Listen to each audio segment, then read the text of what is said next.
হরে কৃষ্ণ। যেমন আপনি হয়তো দীর্ঘদিন ধরে এই মাথার এই দিকটা যন্ত্রণা অনুভব করছেন, এই উপর পার্টটা, কখনো কখনো এই দিকটা হয়তো আপনার নার্ভসগুলো দপদপ করছে, এবং কখনো কখনো চোখে তাকাতে সমস্যা হয়, এবং কখনো কখনো এই আপনার পিছনের সাইডটা, কোমরের উপরের দিকটা দুটো দিকেই হয়তো আপনি কষ্ট অনুভব করছেন, এবং কখনো কখনো আবছা দেখছেন। আর সবচেয়ে গুরুত্বপূর্ণ বিষয় যেটা, আপনার মাঝে মধ্যেই ঠিক বুকের যেখানে আপনার হার্ট আছে, এখানে মাঝে মধ্যে আপনার ব্যথা করে ওঠে, সাংঘাতিক ব্যথা হয়। কখনো কখনো কখনো কখনো মনে হয় কোনো জিনিস উঠাতে গেলে মনে হচ্ছে না, মানে আপনার হার্ট বন্ধ হয়ে যাবে, চলাচল বন্ধ হবে, বা শ্বাসকষ্ট হয়ে যাচ্ছে। এরকম কিছু আপনি অনুভব যদি করে থাকেন, আজকে আপনি স্বামী হন বা স্ত্রী হন, যদি আপনার স্বামীরও এরকম লাগছে যে ঘুম থেকে উঠেই বলছে যে আমার মাথাটা ধরে আছে, মাথার উপরের দিকটা যন্ত্রণা করছে, এবং কখনো কখনো এই আপনার কোমরের উপরের পোর্শনটা দুটো দিকেই ব্যথা ব্যথা হচ্ছে, চাপা চাপা ব্যথা লাগছে, এবং কখনো কখনোই হার্টে ব্যথা হচ্ছে, এটাকে বলতে গেলে আপনি স্ত্রীর সঙ্গ যে করছেন, যতটা আপনার শরীরে বীর্য উৎপন্ন হয়ে আছে বা উৎপন্ন হচ্ছে, তার থেকে বেশি আপনি খরচা করছেন। অর্থাৎ যতটা আপনার শরীরের ক্যাপাসিটি, যতটা বীর্য আপনার শরীর থেকে বেরিয়ে গেলে আপনার শরীরটা সুস্থ থাকতে পারে, তার থেকে আপনি বেশি উপভোগ করে নিচ্ছেন কামনায়, এবং সেই কামনা ভোগ করতে গিয়ে আপনার শরীরের মধ্যে যেই জিনিসটা দিয়ে রক্ত তৈরি হচ্ছে, সেই জিনিসটা মানে বাইরে বেরিয়ে যাচ্ছে বলে রক্তটা আপনার হয়েছে কি কমজোর। রক্তটা কমজোর হয়ে গেলে কি হার্টের মধ্যে সেই পরিমাণ, যতটা স্পিডে যেই শক্তিটা দরকার, সেই শক্তিটা হার্ট পাচ্ছে না বা রক্তটা পাচ্ছে না। সেই জন্যই আপনার হার্টে ব্যথা করছে, এবং হার্টে ব্যথা করছে যেহেতু, আর দ্বিতীয় হচ্ছে যেটা বললাম, আপনার যে মাথাটা ব্যথা করছে, কেননা আপনি যে ভাবনাটা করলেন, আপনি এখন স্ত্রীর সাথে কামনায় লিপ্ত হচ্ছেন, তো তখনই আপনার ব্রেনের সেলগুলো একটা হরমোন তৈরি করছে আপনার এই বডির থেকে, আপনার এই শরীর থেকে, আপনারই খাদ্য যে খেয়েছেন সেই খাবারের থেকে যে শক্তিটা উৎপন্ন হয়েছে, রক্ত তৈরি হওয়ার আগে পর্যন্ত একটা মোমেন্ট থাকে, ওই সময়টা আপনার বীর্য তৈরি করার কাজে লাগে। তো তখন এটা ব্রেন থেকেই আপনার সৃষ্টি হয়, কারণ আপনি আপনার দিমাগে ভেবে নিয়েছেন এখন আপনি সেক্স করবেন বা স্ত্রীর সঙ্গ করবেন, তো সঙ্গে সঙ্গে আপনার শরীর থেকে সেই জিনিসগুলোকে টেনে নিয়ে বা মন্থন করে বা ক্যাপচার করে সেই বীর্যটাকে উৎপন্ন করলো। এবার যেহেতু ব্রেনের মধ্যেই আপনি ভাবনাটা ভাবলেন, আর ব্রেন থেকেই আমাদের এই শরীরটা চালানো হচ্ছে, তো সেখান থেকে যেহেতু আপনার বীর্যটা উৎপন্ন করার জন্য কাজ করা শুরু করে দেয়, এবং আপনার শরীরটা দুর্বল করলেন কিছু সময়ের জন্য, এবং যতক্ষণ পর্যন্ত সেই বীর্যটা বা সেই শক্তিটা কমপ্লিট না হচ্ছে শরীরের রক্ত চলাচল সঠিকভাবে করার জন্য, বা হার্টকে ঠিকমতো পাম্পিং করে সারা শরীরের মধ্যে সেই শক্তি পৌঁছানোর জন্য যতক্ষণ কমপ্লিট না হচ্ছে, ততক্ষণ কিন্তু আপনার এই মাথা ব্যথা, হার্টের ব্যথা বা কোমরের পিছন দিকটা ব্যথা, এগুলো হতে থাকবে। তাহলে আপনাকে কি করতে হবে, যে আপনি কি সেক্স করবেন না? অবশ্যই করুন। আপনার সব সময় সব বয়সে সব কিছু সমপরিমাণ করা যায় না। আপনার বয়স অনুযায়ী আপনার শরীর কতটা দিতে পারছে, কতটা আপনি অনায়াসে, ততটা আপনার বীর্য বেরিয়ে গেলেও আপনার শরীরের মধ্যে তেমন ক্লান্তি বা দুর্বলতা আসছে না, বা শরীরের মধ্যে এই সমস্ত জিনিস দেখা দিচ্ছে না। ওই সময় আপনি ততটা সময় গ্যাপ দিয়ে সেক্সটা করুন। হতে পারে আপনার সেই শরীরটা চলাচল করার জন্য সঠিকভাবে আপনার হয়তো 15 দিন সময় লাগতে পারে, আপনার 1 মাস সময় লাগতে পারে, আপনার আবার 20 দিনও হয়ে যেতে পারে। তো এতটা সময় গ্যাপ দিয়েই আপনাকে একবার করে সহবাস করতে হবে, এবং সেজন্য আপনার স্ত্রীকেও আপনার সহযোগিতা করতে হবে। যদি স্ত্রী সহযোগিতা না করে, স্ত্রী যদি আরও কামুক হয়, তার যদি আরও বেশি সেক্স করার ইচ্ছা করে, তাহলে কিন্তু মানে দুজনেরই বিপদ। দুজনের বিপদ মানে কি, তারও শরীরে ক্ষতি হবে, কেননা তারও সেই মন্থনের সময়, সেই সেক্স করার সময় কিন্তু তারও শরীর থেকেই কোনো একটা রস খরিত হয় এবং ঘর্ষণ হয়, এতে তারও শরীরের মধ্যে ক্লান্তি, দুর্বলতা আসবে, এবং আপনার মধ্যে আসবে। আপনার মধ্যে যখন রক্তের মধ্যে শক্তিটা অনেকটা কমে যাবে, এবং হার্টে বেশি পরিমাণ ব্যথা হবে, মাথায় বেশি পরিমাণ ব্যথা হবে, তখন কিন্তু আপনার স্নায়ু বন্ধন যে কোনো সময় ডিসকানেক্ট হয়ে যেতে পারে, অর্থাৎ আপনার আত্মা থেকে আপনার হার্টের ডিসকানেক্ট হয়ে যেতে পারে, অর্থাৎ সেটা ছিন্ন হয়ে যেতে পারে। আর যখনই সেই আত্মার থেকে আপনার হার্টের যে পাম্পিং মেশিন বা রক্ত যে চলাচল করছে যেই শক্তির বলে, সেটা যখনই ছিন্ন হয়ে যাবে তখন কিন্তু আপনার মৃত্যু হয়ে যাবে। অর্থাৎ যে কামনা উপভোগ করে আপনার কিন্তু মৃত্যু হতে পারে যে কোনো সময়ে। অনেক সময় দেখবেন অনেক পুরুষেরা জীবন এমন করেছে, স্ত্রীকে খুশ করতে গিয়ে রাতেবেলা একবার দুবারও সেক্স করলেন, কিন্তু তার শরীর দিচ্ছে না, কিন্তু কি করবে, স্ত্রীকে সন্তুষ্ট করার জন্য, ওর চামড়াকে আরাম দেওয়ার জন্য বারে বারে সেক্স করে তার শরীর থেকে বীর্যকে ক্ষরণ করা হয়েছে।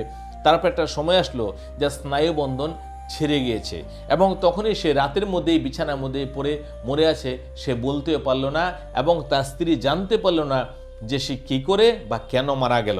হ্যাঁ, শুধু একটু বলেছিল আমার বুকটা ব্যথা করছে, কিন্তু বুকটা যে ব্যথা করছে, বুকটা কোথায়? এটা তো হার্টটা চলাচল করছে রক্তের বলে।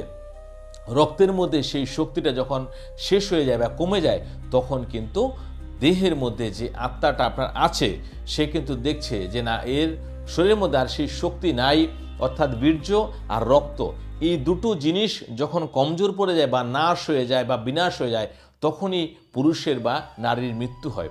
তো সেজন্য যদি আপনি দীর্ঘায়ু হতে চান, কিছুদিন ভালোভাবে বাঁচতে চান, নিরোগ হয়ে বাঁচতে চান, তাহলে একটু হলেও এই কামনাকে উপভোগ করা কম করে দিন, আপনি ভালো থাকবেন। আমার কথাটা শুনুন, আপনি আমার কথা বিশ্বাস করে নিন। আপনি না হয় পরীক্ষা করেন, আমি যে কথাগুলো বললাম এর মধ্যে একটা কথা আপনি ভুল প্রমাণ করতে পারেন, তাহলে আমার নামটা পাল্টে দেবেন। দ্বিতীয় হচ্ছে, আপনি এবার ভাবতে পারেন যে কামনাকে কি করে আমি কন্ট্রোল করব, সেক্সকে কি করে কন্ট্রোল করব। তাহলে আপনাকে আমি এই গোপন কথাটা বলবো, তাহলে আপনি কিন্তু এই ভিডিওটা কাউকে শেয়ার করতেন, শুধু আপনার মধ্যেই সীমিত থাকতে হবে এবং আপনি জানবেন, আপনি এটাকে এক্সপেরিয়েন্স করবেন। দেখুন, আপনি যখনই এই কামনাকে উপভোগ করবেন, তার মানে হচ্ছে এই কামনা মানে হচ্ছে নরকের দরজা, অর্থাৎ আপনাকে আবার জন্ম নিতে হবে, আপনাকে আবার সেই যোনির মধ্যে যেতে হবে কোনো না কোনো রূপে, সে মানুষ হোক, গরু হোক, ছাগল হোক, পশু পাখি হোক, যে কোনো রূপে আপনাকে আবার জন্ম নিতে হবে যদি আপনি যোনির লোভে থাকেন। অর্থাৎ আমরা যে পুরুষরা যোনি ছাড়া বাঁচতে পারি না, এটা কিন্তু দেখা যাচ্ছে কলিযুগের মধ্যে। মানুষ খেয়ে থাকুক না খেয়ে থাকুক, কিন্তু কামনা বা সেক্সকে উপভোগ করতে চাই, মনে হয় এটাই স্বর্গের দ্বার, কিন্তু এটা স্বর্গের দ্বার না, এটা হচ্ছে নরকের দ্বার। কেননা যখন আপনার জন্ম হবে, যখন আপনি ছোট থাকবেন, তখন কিন্তু হয়তো জ্ঞান হওয়ার পরে আপনি ভুলে যাবেন, কিন্তু আপনি দেখেন যেখান দিয়ে মূত্র এবং রক্ত বেরোচ্ছে এবং স্রাব ধাতু এই সমস্ত বের হয়, সেইখানকার গন্ধটা একটু অনুভব করে আপনি দেখবেন কতক্ষণ আপনি সেখানে নাক দিয়ে রাখতে পারবেন বা কতক্ষণ আপনি শুকতে পারবেন। এইখানে কিন্তু আপনাকে গর্ভের মধ্যে 10 মাস থাকতে হবে। সেখান থেকে আপনি বেরোবেন, তখন কিন্তু আপনাকে কেউ ধরবে, সেও অশুদ্ধ হয়ে যাবে। অর্থাৎ আপনার সারা গায়ের মধ্যে বীর্য লাগানো থাকবে, রক্ত মলমূত্র এর মধ্যে থাকবেন। এর মধ্যে আপনি যদি মনে করেন এর থেকে মুক্তি হতে চান, তাছাড়া আপনি দেখুন গর্ভ যে আপনার কেমন নারীর ঘরে হবে সেটারও কোনো গ্যারেন্টি নেই।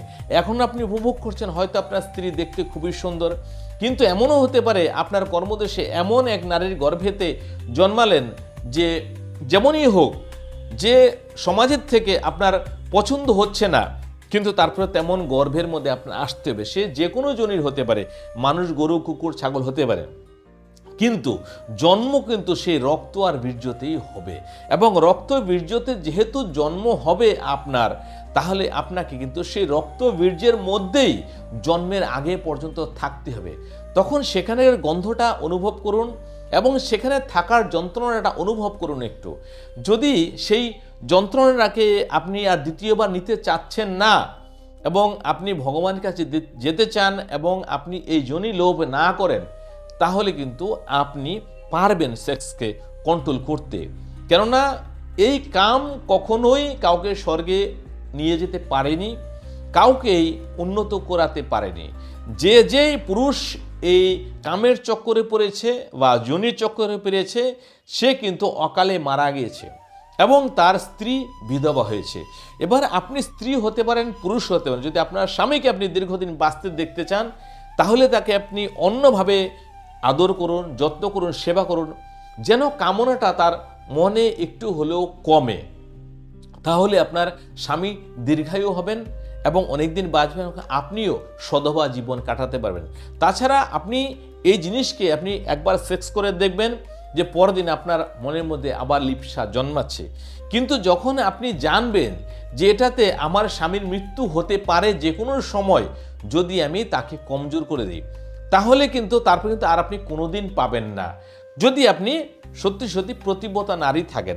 আর যদি মনে করেন যে না, স্বামী মরে গেলে আমি আরও 10 জায়গায় মুখ মারতে পারবো, তাহলে তো কোনো ব্যাপারই না। কিন্তু সেটাতেও আপনি নরকে আবার স্থান পাবেন, আপনাকে সেই কর্মের বল ভুগতে হবে। অর্থাৎ যদি বেঁচে থাকে, যদি আপনি অনেকটা সময় লং নিয়েও যদি আপনি অনেকটা সময় গ্যাপ করেও তার সাথে আপনি কামনাতে লিপ্ত হন, সেক্স করেন, তাহলে আপনার স্বামী তো কমসে কম বেঁচে থাকবে। তো এই দিকটা স্বামী এবং স্ত্রী দুজনকে যত্ন নিতে হবে, নিজেকে বাঁচার জন্য, নিজের বংশ পরম্পরার মান সম্মান রাখার জন্য এবং নিজের শরীরকেও ঠিকমতো সুস্থ রাখার জন্য। এবার স্ত্রী বলল আর রাতে স্বামী 3 বেলা সেক্স করলো, আর দেখো সকাল থেকে মাথা ব্যথাতে বিছানা থেকে বেচারা উঠতে পারছে না, কখনো গা হাত পা ব্যথা করছে, কখনো বুকে ব্যথা করছে, কখনো কোমরে ব্যথা করছে, চোখে ঘোলাঘোলা দেখছে এবং কখনো গায়ে ওর ঝাঁকা মারছে, কাঁপুনি লাগছে, মনে হচ্ছে জ্বর চলে আসবে। তো এগুলো যদি এরকম হয় তাহলে তো পরিবারটা কি করে চলবে? এবং স্ত্রীও বলছে, কেন সেও 2-3 বার তো ঘষাঘষি করেছে, তারও শরীরের মধ্যে কিছু না কিছু একটু ক্ষয় হয়েছে, তো তারও শরীরটা দুর্বল লাগবে, যেখানে সেখানে বসে সে ঘুমিয়েও পড়তে পারে। তাহলে নিজেকে যদি বাঁচাতে চান, সুস্থ হয়ে থাকতে চান, একটু এই কামনা থেকে দূরে থাকুন, তাতে আপনার শরীর ভালো থাকবে। এবং চেষ্টা করুন একটু ঠান্ডা খাবার, বা আপনি একটু যদি আমিষটা একটু কম খেতে পারেন, তাহলে আপনার এই কামনা বাসনাটা একটু কমবে মন থেকে। কিংবা আপনি হরিনাম করুন, যদি আপনি হরে কৃষ্ণ মহামন্ত্রটা জপ করতে থাকেন, অটোমেটিক দেখবেন আপনার ধীরে ধীরে কামঙ্গ শান্ত হয়েছে। কেন এই নামের এই শক্তিটা আছে, এটা আপনি প্রমাণ করতে পারেন, আমি অলরেডি করে নিয়েছি। হরে কৃষ্ণ, হরে কৃষ্ণ।